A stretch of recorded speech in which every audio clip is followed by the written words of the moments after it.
Gimana, Mbak? Mengganggu. Enggak, Heeh. barusan banget itu. Hari Mhm. hari Minggu itu tadi kan Dek Yana telepon saya, Nggih. dibatasi maksudnya soalnya ini ada yang jabrik katanya mumpung hari Minggu libur gitu loh. Jadi makanya saya hubungi sampean. Itu Kenapa? kan yang daftar udah 5 saya karena Yana udah beberapa minggu nggak nyari donatur ya. Kalau saya ngalah aja.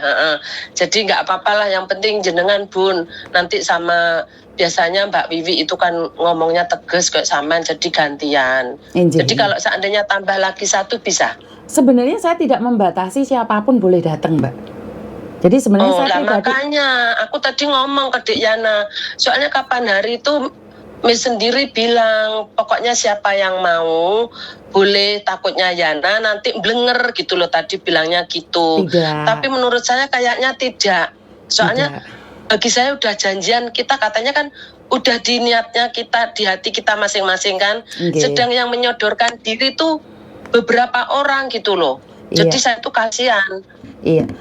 Jadi seperti yang saya katakan bahwa saya tidak pernah membatasi apapun dan siapapun, selagi itu bisa membantu kalian, saya akan lakukan yang terbaik. Bisa. Oke. Kalau gitu soalnya kan tempat yang punya jenengan, jadi saya sendiri juga sampai mana kayak neng kantor mem iki kecil banget. Jadi kalau mau kayak yang kapan hari itu datang bareng, maaf kalau datang bareng waktunya maksudnya jam 9 sampai jam 4, maksudnya apa 5 orang, soalnya kantornya kecil banget, nanti duduk di luaran juga nggak pantas kalau namanya kantor ya. Jadi bergantian, maksud saya kan lanengin jenengan kan juga tempatnya juga terbatas, bukan yang grup kita masih kan ada. Tapi kalau jenengan bilang nggak apa-apa Bu, nanti bisa tambah seandainya nggak terbatas, berarti nanti saya tak woro-woro boleh tambah 3 lagi gitu nanti. Boleh, seperti yang saya katakan bahwa saya itu tidak pernah membatasi, karena saya nyewa tempat itu memang dikhususkan buat kalian semua yang membutuhkan. Jadi sangat kecewa buat teman-teman yang ingin datang ternyata tidak diizinkan datang, padahal bisa kesempatannya minggu ini. Jadi monggo. Silakan. Betul. Oke, kalau aku ya setuju kayak gitu. Cuma tadi saya daripada katanya wong Miss Yuni udah ngomong ke saya anak kang kula Bun, kalau harus diatur aja, soalnya orang kita kan 44, jadi cuma 41, jadi biar gantian soalnya waktunya panjang, si Dek Yana gitu. Oh ya udah kalau gitu, soalnya saya takutnya kalau kalian semuanya datang sekarang, lain kali nggak ada yang datang, itu aja yang saya khawatirkan. Tapi kalau kalian takutnya Dek Yana ya seperti itu gitu loh tadi. Terus saya yakin tidak gitu, soalnya aku udah woro-woro, jadi harus diperhatikan mulai awal itu. Kalau kita emang udah semangat ya jangan wis teko sepisan aku wis sok ben nenek aku wis rono lah, takutnya nanti seperti itu gitu loh. Tapi insya Allah kayaknya kalau menurut saya ya mungkin ada yang terbatas. 1 kali yang penting saya datang, soalnya ya 1 dari majikan jadwal waktunya nggak hari Minggu gitu loh. Nah yang hari Minggu besok tak ajak 2 itu emang biasanya hari Jumat. Jadi kemarin udah daftar ke saya, jadi yang 2 ini bisa nggak bisa tetap tak ajak, Minggu udah tak daftar gitu loh Miss. Nggak ada masalah, hari biasa pun kalau pas saya ada di kantor boleh. Jadi saya tidak membatasi hari Minggu saja. Silakan, saya itu membuka kantor itu untuk kalian semuanya yang membutuhkan. Jadi yang penting kita nggak pernah putus asa. Seperti kasusnya Faruk, seperti kasusnya Forek itu kan nggak ada hentinya. Jadi kita itu punya grup, memang sebelum ditangkap mereka tetap aktif gitu loh. Jadi mereka benar-benar aktif satu sama lain. Berjuang, semangat. Jadi kalian sendiri tidak semangat, saya nggak bisa. Wong saya itu cuma corok uang wayange ora enek, gurene dalange tok ya nggak jalan, nggak mlaku, nggak enek sing nonton. Betul. Jadi saya sendiri tidak ingin apa itu seolah saya yang memaksa, karena ini adalah adegan kalian. Jadi saya sendiri akan melakukan yang terbaik. Betul betul. Dan saya besok saya sendiri nanti di prokes saya minta maaf, ucapan saya egois itu yang jelas saya bukan sama penonton atau netizen ya. Saya maksudnya ke seseorang tersebut, dan saya pun juga udah bilang makasih, soalnya yang ibunya ini baru tadi malam ngerekam suara, cuma udah tak hapus aku juga udah minta maaf. Dan ibunya ini yang Bu Marpin yang sakit ini juga minta maaf. Emang anaknya itu sebenarnya boleh dikata egois. Cuma saya tuh bahasanya kemarin bener-bener kurang paham kalau ikut di progres. Maaf banget. Jadi pada waktu itu kan, halo Miss, ya suaranya kecil banget kayak jauh gitu loh. Jadi ya Allah, tapi nggak apa-apa, saya nggak apa-apa, udah minta maaf langsung ke orangnya ya. Jadi sekali lagi besok kalau emang saya mau minta maaf ya, saya kalau yang bersangkutan aja aku udah minta maaf. Soalnya emang satu, komunikasi sama ibunya juga nggak begitu waktu sakit, dan yang kedua emang karakter seseorang nggak sama. Jadi kalau udah ngerti sebenarnya kita nggak harus bilang egois, itu loh. Betul. Walaupun tuh itu egois, itu loh. Betul. Emang agak egois soalnya yang ini, tapi jangan diprogres ya besok. Loh, ini sudah soalnya masuk Mbak. Anak-anaknya bukan. Ini sudah masuk di itu loh. Telepon saya tuh connect Mbak, HP-nya Mbak. Saya connect-kan di YouTube. Jadi telepon saya itu makanya ekonomis. Soalnya kenapa setiap kali saya bilang tiap kali telepon ke saya itu connect. Jadi mau tidak mau itu kalau di kantor kan masih bisa dimatiin, bisa dihidupin. Kalau di HP di rumah atau di mana itu langsung saya connect kan. Jadi kenapa saya selalu bilang berhati-hati kalau telepon saya, jangan pernah menyebut nama siapapun, termasuk namamu sendiri. Secara langsung dan tidak langsung masuk di Facebook sama di YouTube. Sebenarnya egois sama enggak itu tergantung penilaian orang-orang sih. Saya sendiri kalau masalah orang kan pribadi lepas pribadi sih Mbak. Kalau dipikir orang tanduran yo kayak sing podo. Pengertian juga nggak ada yang bodoh. Jadi saya tidak ingin komen yang banyak. Mungkin saya salah ngomong atau kepreset ngomong, tapi kadang-kadang kan pengertian seseorang salah.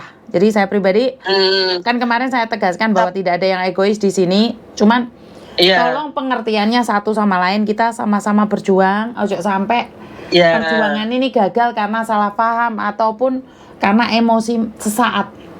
Karena ini perjuangan lama loh Mbak, ini perjuangannya lama loh. Tidak. Iya betul, ngerti saya. Makanya saya kan di grup ngomong sama senior kita itu juga ngomong, maksudnya kita itu harus waktunya panjang, dan mulai awal kan udah perlu waktu, perlu proses, intinya juga perlu itu tenaga dan pikiran. Jangan merasa lelah.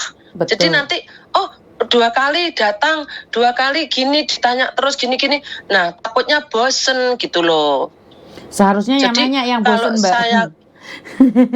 Kalau saya pribadi intinya kayak itu si mem ya. Nah, dia ditempuh dengan jarak apapun semampunya dia.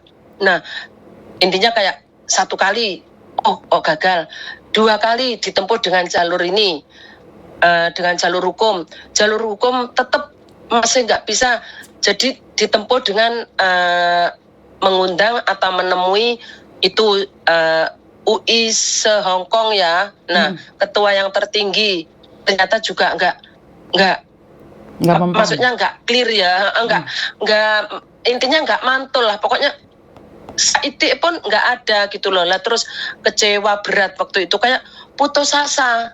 Nah, terus emang ide yang pertama ya, saya bukan saya sok pinter, maaf.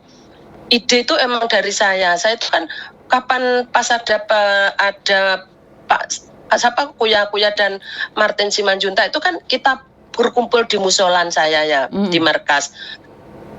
Bu si teman saya Lindra langsung ngopo ning iku ngomong ning Pak Simanjuntak saiki kan nanti ada di lapangan rumput. Aku jawabnya jangan, saya nggak berani kan gitu. Soalnya apa, nanti kalau kita mendahului, kalau nanti soalnya si bos travel ini kan belum mengatakan apa yang sebenarnya. Nah, nanti kalau kita bertindak kayak seperti itu, nanti saya disalahkan. Nah, habis pas waktu itu udah pertemuan semuanya udah dilalui sama itu mem, saya punya ide. Oh iya ya. Terus saya itu tanya ke saudara saya, punya nomornya, nggak punya Facebooknya Bu, dikasih. Terus tak setel kemarin ngono, tetanggoku, Dek sampean di nomor Miss Yuni ngono. Oh enek Mbak, enek. Nah, langsung tak simpen. Ndang Mbak di SMS pertama kan jenengan nggak ngerespon kan, langsung yang kedua itu ngerespon. Nah itu aku mau ngomong akeh kok nggak bisa. Nah terus liburan lagi tuh aku tanya sama ke Lindra, aku kan ngomong gimana Bu, ini akhirnya iya yo kok pancet ae gak koyo nipis harapan tetap lewat jalur hukum tapi menuruti pengacaranya dia dialihkan kan saya bilang gitu. Terus sampean wis tidak ngubungi Miss Yuni wes terus piye carane gak dibales sih kur YouTube aku ya dengan logonya ngono kuwi. Loh tanggal piro Bu ya iki to nyodeloken. Oh ya wis sesuk tak sampai nih aku njajal sing ngubungi. Oh ya wis tulung. Nah pada waktu itu terus aku di grup aku ngomong pertama di Dek Yanannya Dek yo gak apa-apa Bu tapi kita persetujuan sih neng bunda-bunda neng grup. Terus aku intinya woro-woro setuju Bun ngono. Nah ya jenis Gusti Allah cuma menemukan itu nggak semayanan. Kok Gusti Allah aku biasa nang masjid. Ya saya tuh sebenarnya kalau pada waktu itu yang ibu sing kecil tua itu kan selalu soalnya majikannya dia tuh ngefan kayak neng jenengan ini karo neng mem. Jadi dia tuh semangat bareng. Bu Herlin sembarang itu bareng mintanya bareng sama saya. Terus ya Mbak Narmi kalau nggak hujan aku kok kangen karo lapangan India Club. Aku mbuyan pertama kini kono. Mboten napa-napa Mbak Herlin, mboten napa-napa. Yo kok alhamdulillah gak udan. Yo terus ketemu jenengan kuwi terus. Jadi aku ki rasane piye ya jujur ae bukan saya memuja atau tak unjuk nih dhuwur kok sampean gedebukan. Intinya ngene. Pada saat itu ki koyo atiku ki wis cara wong lanang no brengose mekrok meneh.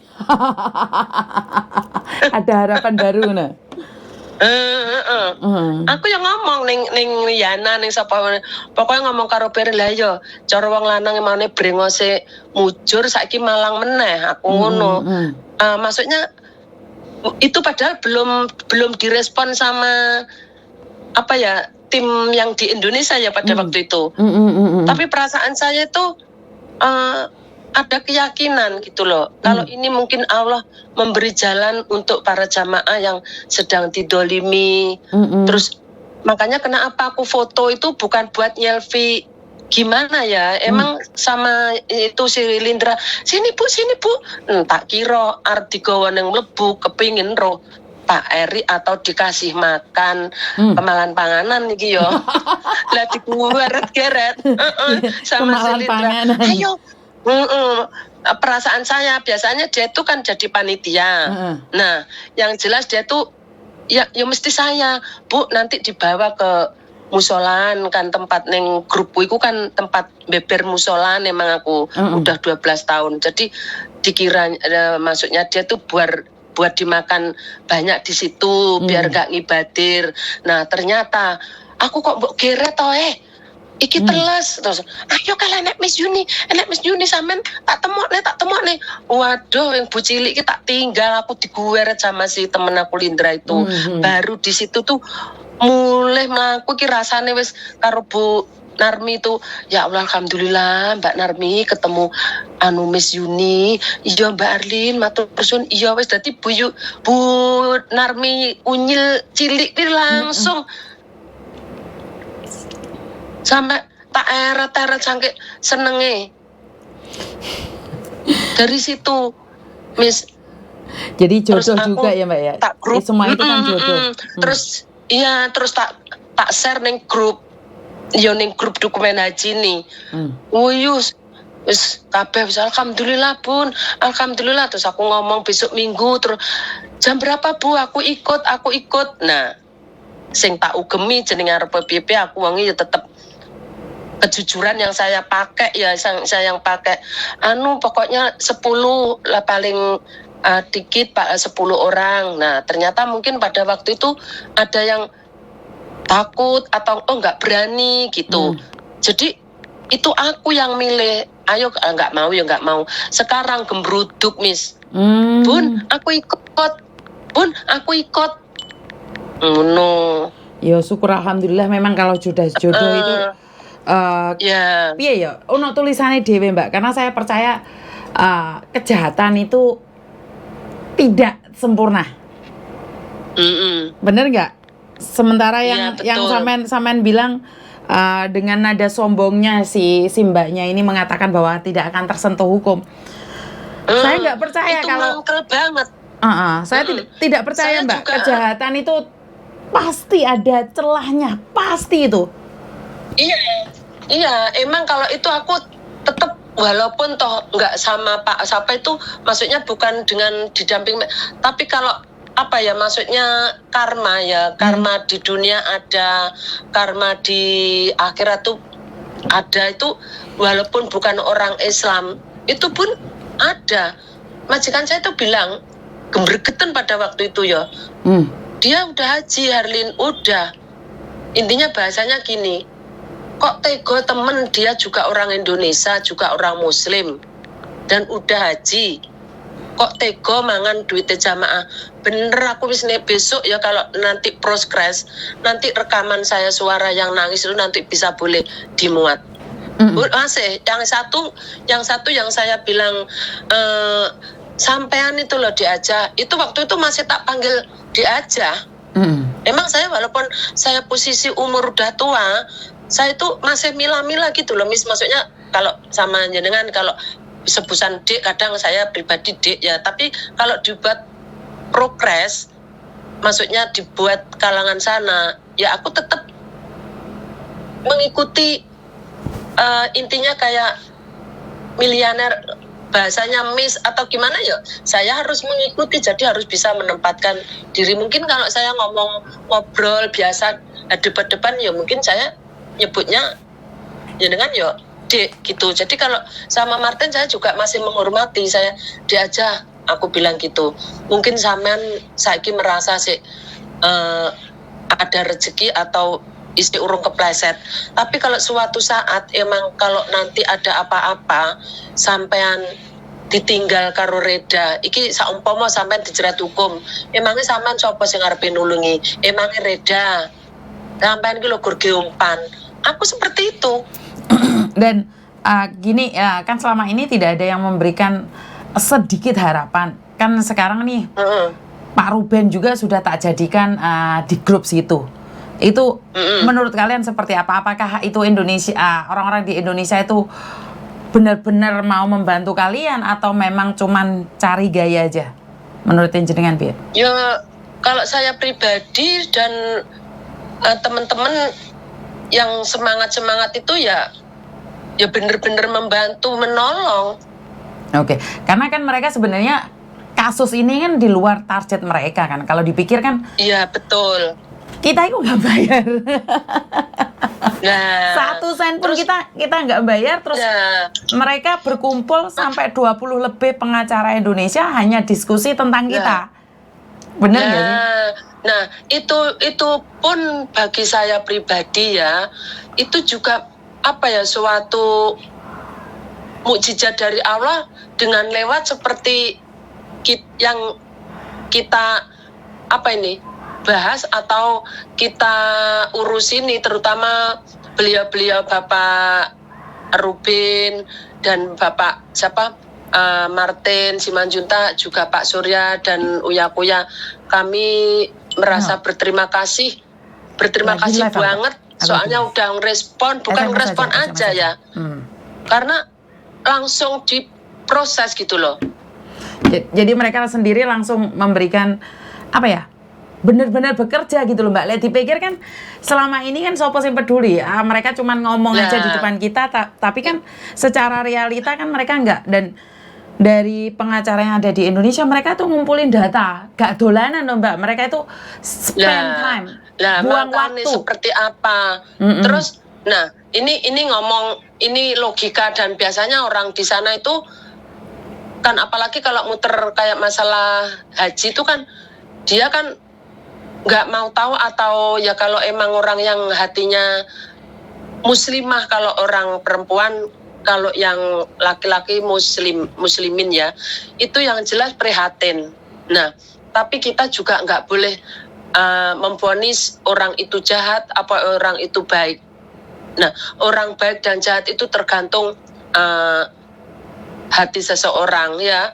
Nah, menurut saya pribadi masalah tadi beliau-beliau itu benar-benar merespon dan bantu jamaah yang di Hong Kong, karena masalah ini bukan masalahnya orang Indonesia seperti dan sekali lagi mereka bukan orang Muslim.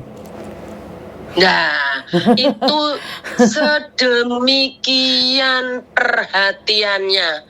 Jadi saya pelan-pelankan perhatiannya dan sedemikiannya. Nah, saya juga tahu kalau dia bukan orang Muslim. Soalnya bahasanya dari memberkati atau gimana selamat itu saya tahu. Soalnya saya itu bukan orang pinter, bukan orang bodoh banget, tapi orang pinter kalau minteri koncone ya percuma. Seperti kayak Martin, ini sampai minteri wong sak jamaah.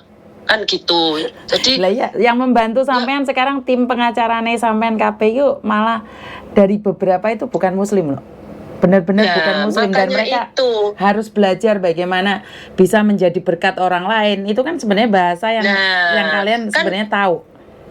Nah, makanya aku tadi dari awal kan aku ngomong orang kepercayaan bukan orang Islam toh, ada karma, ada itu emang ada sendiri-sendiri, dan toh dia bukan dalam bidangnya. Tadi sampean bilang bukan orang Muslim, tapi dia ternyata antusias banget menolong orang Muslim, kan gitu. Nah, dari situ kita juga harus berterima kasih sama Allah juga pada beliau-beliau. Dan mereka dijadikan perantara. Gusti Allah itu dijadikan perantara. Gusti Allah itu mengirimkan ke hambanya itu bukan kok orang Muslim sing nulung kudu wong Muslim. Nah, itu juga nggak harus.